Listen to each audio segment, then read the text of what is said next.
Have you ever heard about a new state of matter called liquid glass? It's a fascinating recent discovery that has the potential to change our understanding of how matter behaves.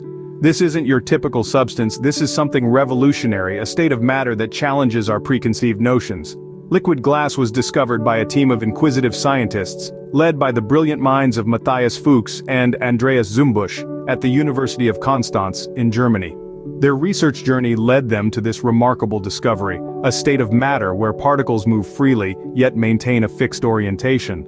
Imagine having the fluidity of a liquid but behaving like a solid glass, a seemingly contradictory yet fascinating phenomenon. This discovery, as perplexing as it may sound, opens up a world of possibilities, offering new insights into the transition of glass and potentially impacting the formation of liquid crystals. This could hold the key to understanding phenomena across different length scales and may have significant implications for various applications involving flowing materials. Isn't that intriguing? A liquid that behaves like glass, but how does it work? Let's delve a bit deeper. So, you might be wondering, what exactly is liquid glass? Well, let's dive into it. In essence, liquid glass is a fascinating state of matter, a paradox if you will. It's a state where particles have the freedom of movement like in a liquid, but yet they are unable to change their orientation, behaving like a solid glass. Imagine you're in a crowded room. You can move around freely, but you can't turn around to face a different direction. That's what it's like for the particles in a liquid glass state. This curious behavior was observed during a study of something called colloids. If you're not familiar, colloids are substances microscopically dispersed throughout another substance. In this case, the colloids contained ellipsoid-shaped particles. Picture a crowd of tiny American footballs, all moving around but always facing the same direction. The scientists, led by Matthias Fuchs and Andreas Zumbusch at the University of Konstanz in Germany, found that these particles could move around each other just like we would in a crowd. But here's the twist: they couldn't rotate. They were all stuck facing the same direction. It's as if each particle was a tiny dancer on a crowded dance floor, able to move around but never able to spin or twirl. This led to the creation of a state that the team fittingly named liquid glass. To sum it all up, liquid glass is a state of matter that's both moving and still. It's a bit like being in a bustling city where everyone is hurrying around, but no one is changing direction.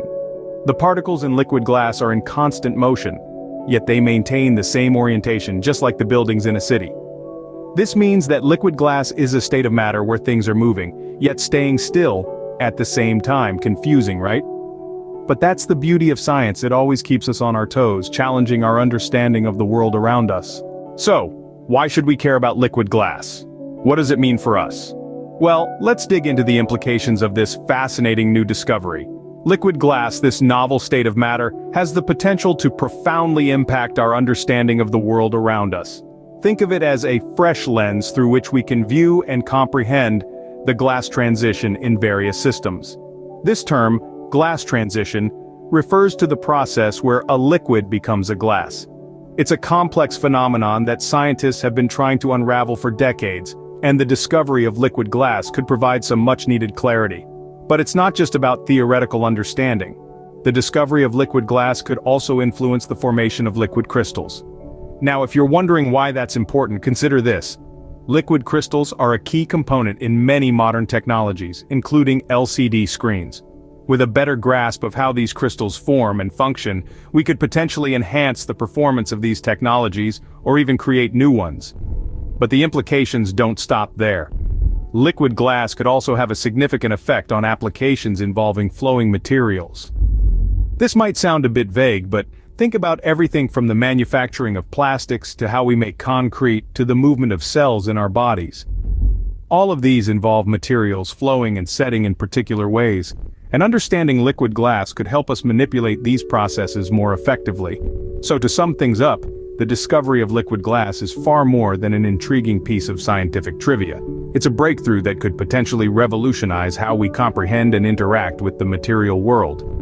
So the discovery of liquid glass isn't just a fascinating scientific curiosity, it could potentially change how we understand and use materials in the future.